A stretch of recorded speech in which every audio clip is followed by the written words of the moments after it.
Okay, I'm Wally, and we're here to talk about grief growth. Uh, grief. Grief is darkness. Grief can be black. It can be shades of gray or black, gray, black. It can change between different shades of gray, black. It can come from many things, from a person being sick or, God forbid, dying, from a big change in something in life, from a big change in something in ourselves. We can have a number of grief sources at any given time. Grief can sometimes be really in our face, or sometimes it can be a little more distant, but grief doesn't go away and just disappear and be gone. And I want to say I'm saying these things about grief. Um, just today, this is not a session of how to deal with grief or to change the way we relate to grief or to have any other feelings. Uh, is any other feelings about grief other than the kinds of things. Grief is natural, it's darkness, that's the way it is. Natalie, I didn't catch what you're. No, I just shared in the chat that we're going to work on integrating questions into your presentation so people can unmute themselves or put it in the chat and I'll jump in as we're going. Wonderful. We're here to talk about something different than grief itself. We're here to talk about this thing called grief growth. And grief growth is one thing. It's one thing together, and it's made up of the two different parts uh, that are different things. And I first felt grief uh, growth during a grief as I entered a grief experience that I'm now deep into. Uh, and so, talking about the background of grief growth, let's do that first to get a feel for grief growth and what it's about.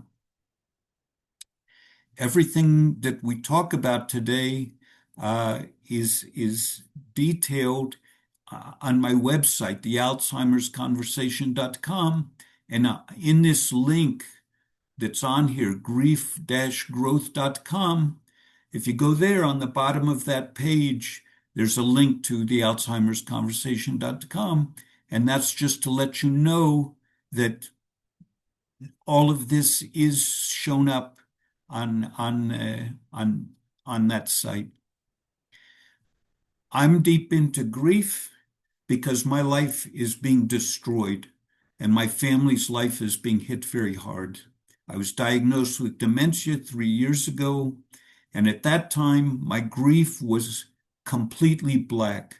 Dementia, me, it's not even imaginable. Dementia is something far away, and I wouldn't have any clue of being connected to dementia. Uh, Dementia means being non-functional, slobbering, incontinent, non-expressive, and without any connection to the world around me. And that's exactly what I saw in front of my eyes when the neurologist gave me that diagnosis. And there were only two words that were actually in my head, and those two words were death and dementia. So uh, that was where I started out with grief, and it was black, and it was complete. Then something happened, and it seemed a little thing and a little surprising, but it developed, as we're going to talk about very briefly right now, into what is now, for me, grief growth. And what happened that one day when I was in this grief thing, I realized that I'm still alive. I hadn't actually realized that because I was completely in the grief. And it was a little startling. It was a little surprising. It didn't change the grief part. I have the dementia. It's going to develop. I'm going to get where I'm going to go. So it didn't really touch on the grief part.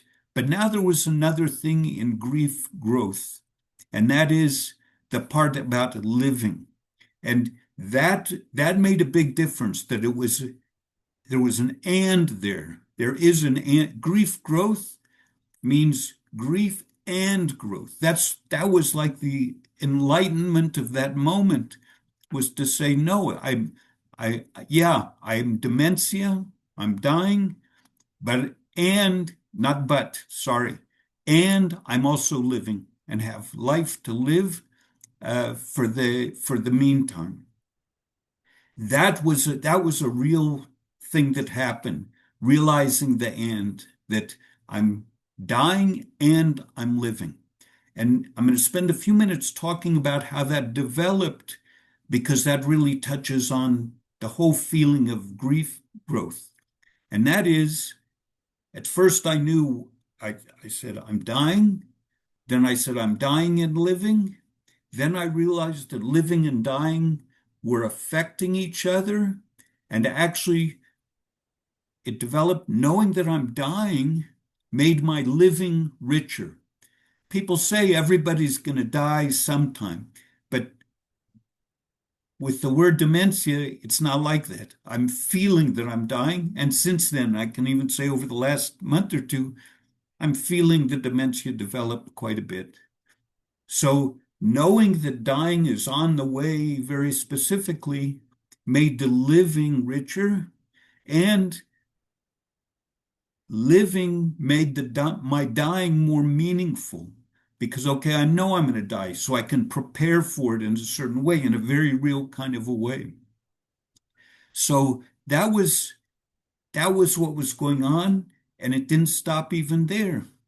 I realized that living and dying are not just connected, they're actually having a relationship between the two of them. And I called it that they're dancing a duet. And that's what I really feel.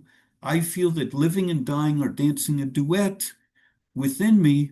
And if you go to livingdyingduet.com, that's described there. That's on my website also. And then one last thing in this process was, wait a second, living and dying are dancing their duet, but it's my life that's going on here.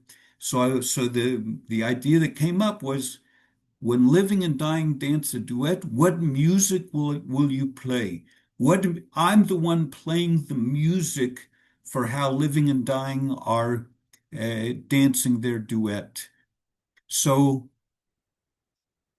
that's the process of getting into my mind and my heart and my guts, that two very different things not only can exist, they can be active. And that was really the basis of how I came to the realization of grief growth. Not to just think of one or the other, or whatever. Really, they're both present, and they can both be related to, and they're both active with each other. And that was a pretty big difference. So I didn't have to stay stuck in grief, and didn't feel like, if I was in ideas of growth at the same time, that there was some contradiction. So it's where grief, the possibility of grief growth, came from. And then once that came about, then grief growth started appearing in all kinds of places.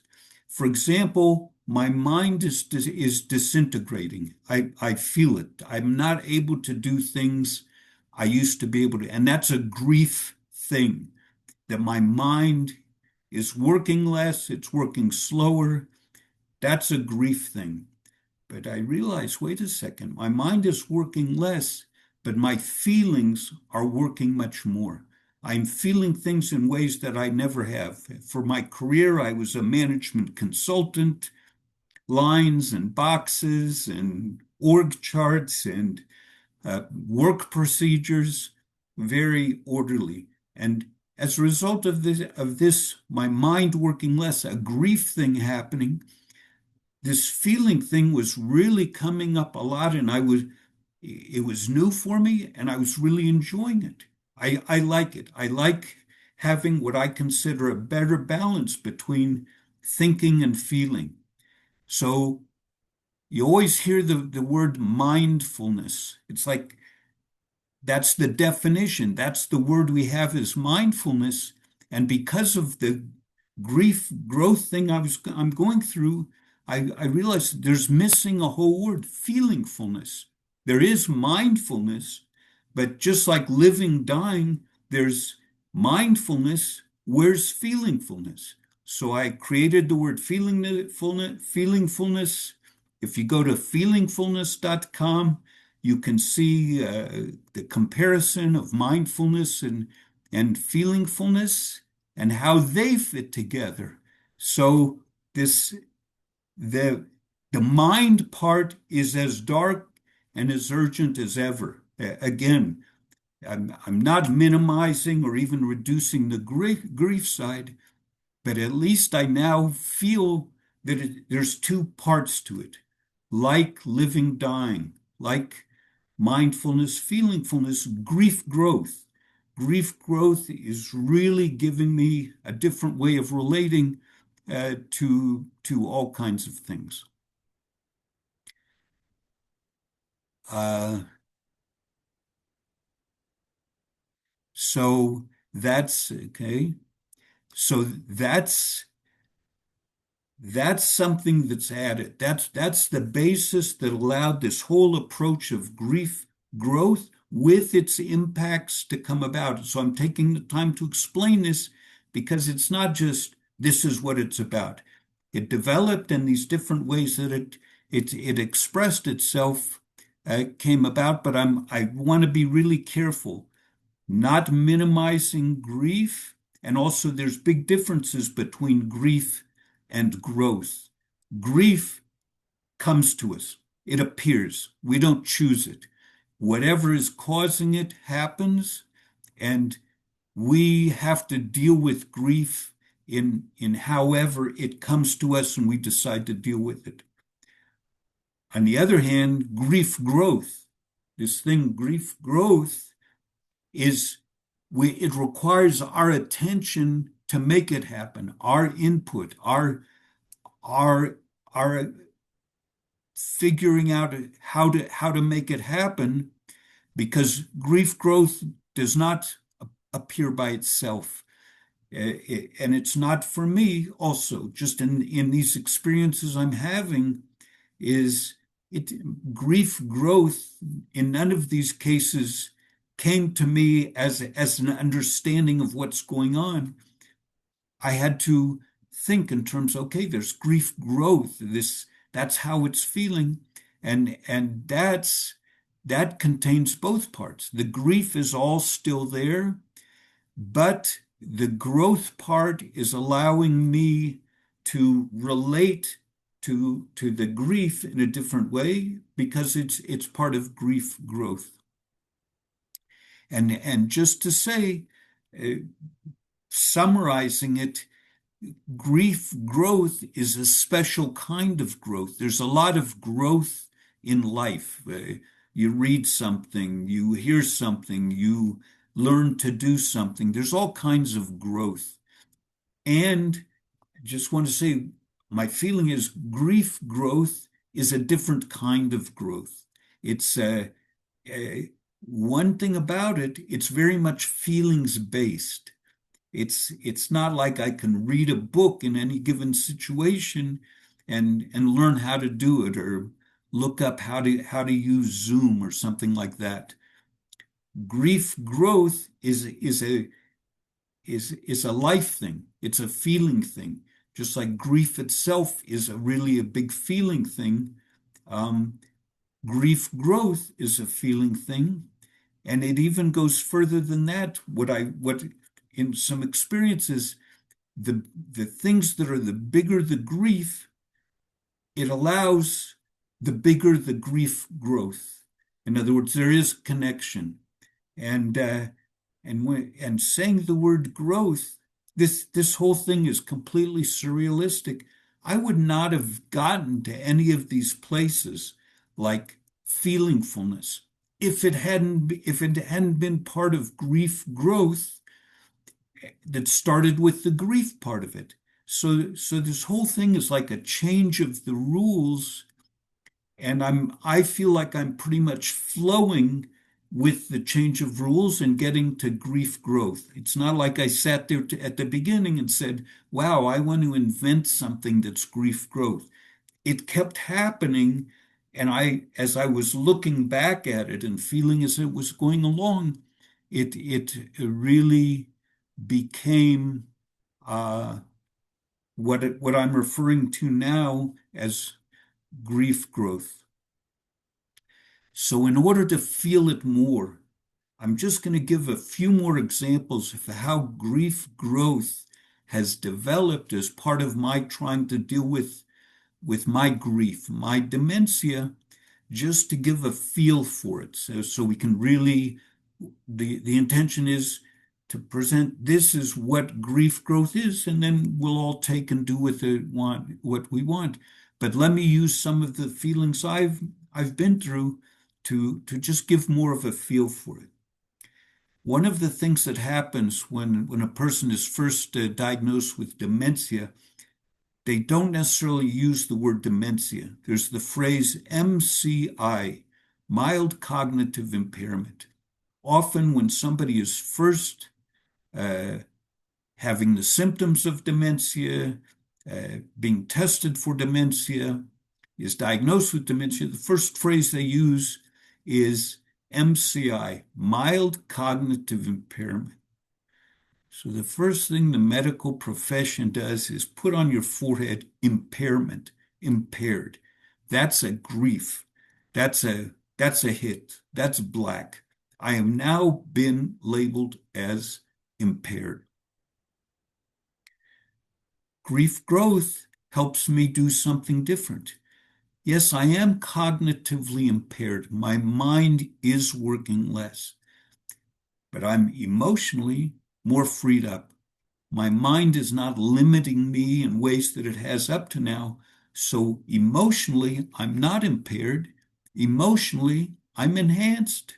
So the label of MCI, mild cognitive impairment, given where I'm at and with the help of grief growth, I said, no, that's not the label I'm willing to put on myself.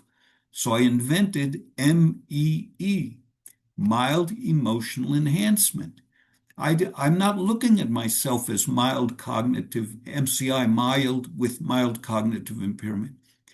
And I realized completely that doesn't change my dementia. It doesn't slow it down. It doesn't make any difference to the dementia I'm having. But it does change how I can relate to it. It changes how I can live my life for as long as I'm able to do it. And that's what I feel grief growth. It gives me an opportunity to have some growth together with the grief that I'm going to go through anyway. So applying to myself the label MEE, mild emotional enhancement, instead of automatically falling into MCI, mild cognitive impairment, which is what the whole world calls it. Wow. Okay. And that's even giving me a bit of control in a situation I guarantee you has a big feeling of being out of control. So, but that is grief growth in action. Another example of it is I get very emotional. I cry a lot. I cry very often from emotion. Well, let's see. If I say I'm crying, well, crying is dark. You cry because you're sad, because you're in pain. Something something bad, let's say, is happening. Or you can't cry from emotion. But I didn't, if you, when I use the word cry, it's a grief part. I'm crying. It's associated with grief. And I didn't want to use that because I cry a lot and I don't want to feel like I'm crying out of pain or out of sadness. So I invented the word gut weep because I feel all my feeling stuff is coming from my guts. So I called it gut weep. So again, that's the grief growth in action, giving me an opportunity to put a growth part, a feelings development part, in addition to the grief part.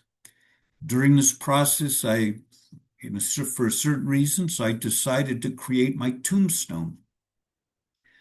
Um, so I did. It's a 20-minute at 20 words long is my whole tombstone. It's 20 words. But even the word tombstone is grief. That's a cemetery. That's you're grieving for somebody. But because of this whole way of approaching things, the grief growth approach, I said, no, it's not my tombstone, it's my life stone. Now that it took me several weeks to come up with those 20 words of what am I bringing to the world? How is the world different for me having been here? That's what when I was developing my tombstone, that was what I wanted to put on my tombstone very briefly.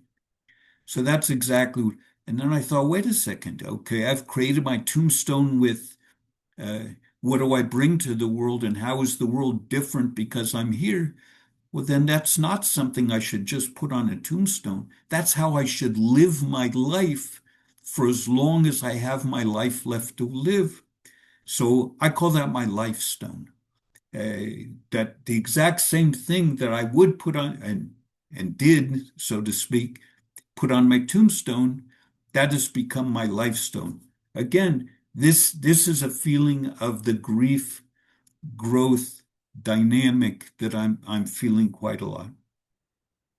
And it's got to the point what used to be my tombstone is now my life stone. I consider it my beacon in my life. My lighthouse in my life now is my life stone because I know what I'm doing here. I know what my being here means, and I can actively, and I do actively pursue it and have it present for me as I'm living my life. So that's another uh, example, illustration of the grief growth thing that's going on. And I'll just quickly go through a couple more. Uh, I look for help wherever I can get it. Dementia isn't something you do by yourself if you can find other things to do. So I looked in the Bible. I'm not a religious person, but I was curious about dementia. I've got the grief side, which is dementia. I said, well, maybe the Bible will be able to provide some of the growth side. Maybe there's some wisdoms in the Bible that I can take. To be honest, I didn't imagine that it would be there. Every week, I'm Jewish, and in the Jewish religion, every week you read a certain portion of the Bible. Every single week, when I read that portion of the Bible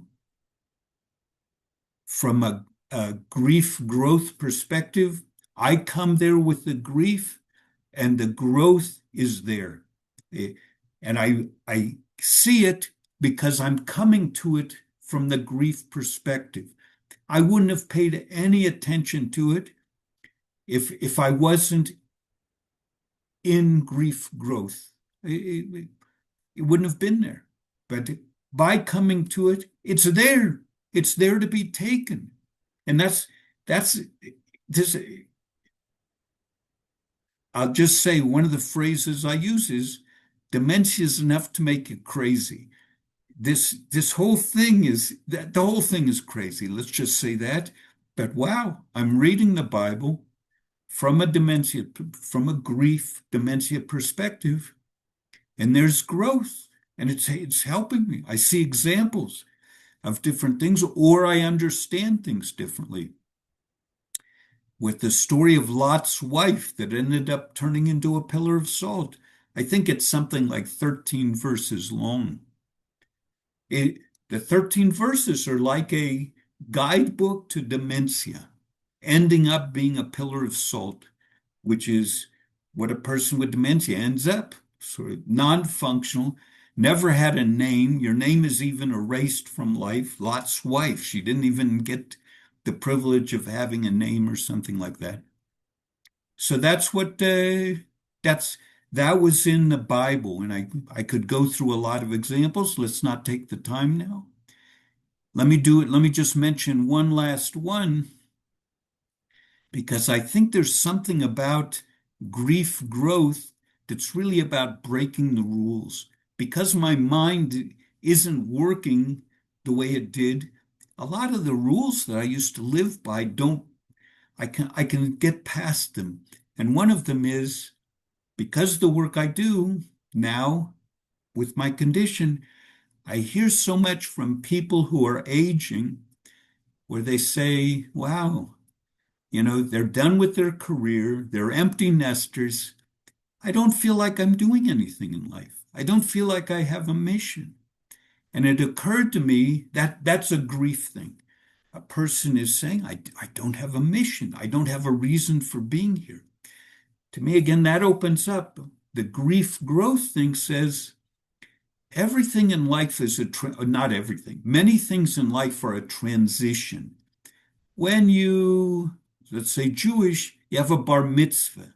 Bar mitzvah is going from being a child to taking on adult responsibilities. You have graduation from high school. It's from being in high school to going to college or going to get a job or something like that. You have marriage, which is transition from being single to being married and having a family and all that. But the retiring or aging, it's a from. You have a retirement party, but there's not the two. It's not a transition to something. So the grief part is retiring and not having. Some people already have it, but some people don't have anything like. So let's make the growth part of it is, let's make an actual ceremony in life, like bar mitzvah or like graduation or like marriage. I feel that there's lacking a ceremony in life during a person's 60s where they say, okay, now I'm completing something, the grief part. I have a down part, but I can create a growth part. And I think it should be accepted to have, I call it a continuing life ceremony. Let's make like a birthday, except it's a one-time thing, like a graduation from high school or something. Let's bring the grief growth approach into retiring and not just have it be grief. Let's put the growth part into it. So anyway, on my website, there's a whole page called vocabulary because I kept having to make up words for things I'm feeling and things that are happening to me. But they don't, for me, I never heard the phrase grief growth, but I needed it because that's what's happening to me. So anyway, I just want to say that. I'm going to wrap up. Let me just say a few more things. I want to be very sensitive to the time. But I would just say grief growth, just to summarize, it's doing a lot of things in life. It's not just feeling about a specific minute in life or how I'm feeling today. It has the whole realizing that grief enriches growth, and growth gives meaning to grief, like we talked about before. It lets us think in terms of a life stone instead of just a tombstone. There's a lot of release going on. That's what I was referring to when I said the rules don't apply. Grief growth carries with it a lot of things. Say this is a different reality and I'm released. Yes, I've lost my ability to do certain things, but I can also relate to that. I'm released from from doing standard kind of things. And I would say just in general, because I'm big on energies, it brings different energies into a person's life to be relating to it as grief growth.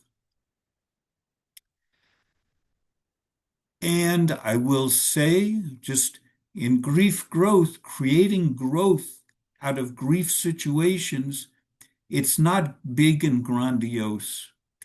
My grief is in my life all the time. I was talking to somebody yesterday. My hand shakes uncontrollably. I cannot pick up a cup of water. I can't pick up almost anything with my left hand. It is a constant reminder of my reality. It doesn't go away for a minute. I can't type on the keyboard because I can't get my fingers to go to the right keys.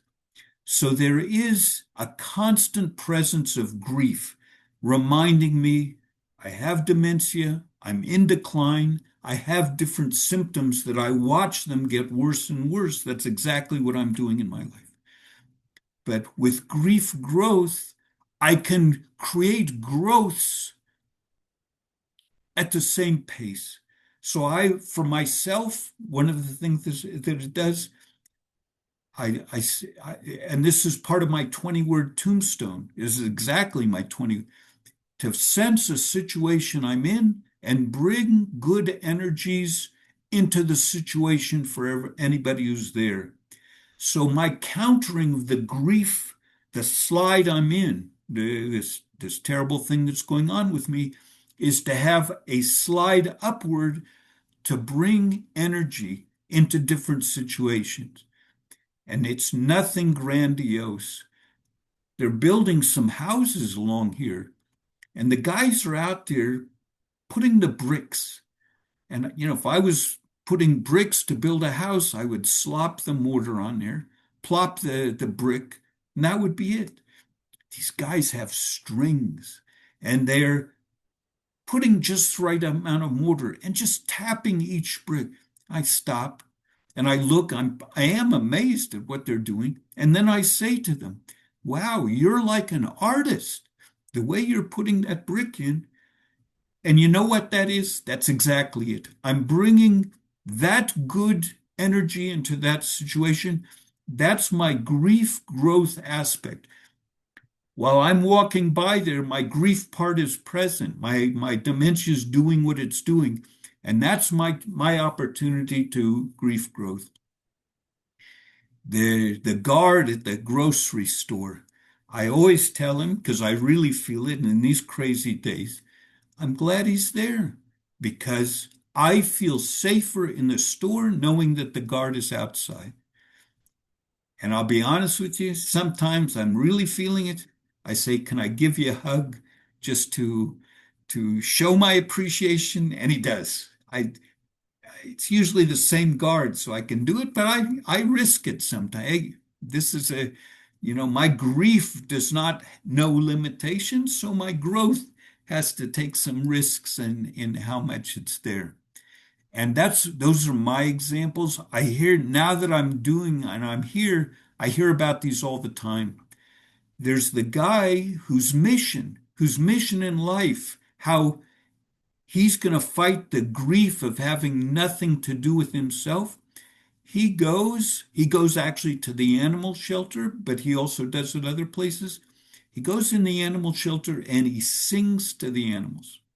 That's his way in he doesn't use the word grief growth, but as soon as I heard that, I said, yes, he's feeling lonely. He's got grief. He's lonely. His family's not here. He's got plenty of things that are weighing down on him. His growth thing is he's created a growth thing. And that's enough. It doesn't have to be that he's going to go fix the world or something like that. That's his way of having a grief growth dynamic to address it. And that brings him his growth. He enjoys it. And I guess he sings different songs different times or, figures out which songs the animals respond to in different ways or whatever it is. But that's how he's expressing growth. So that's That's grief growth, the way I wanted to express it, because I'm feeling it. I'm there. I am doing grief growth. It's having an impact on my life, and I'm glad to have had this opportunity to express it because it's making a big difference for me. So that's what I have to say. I could stop the recording so nobody has to be shy about, saying anything or anything like that. Let me see if I know how to do that.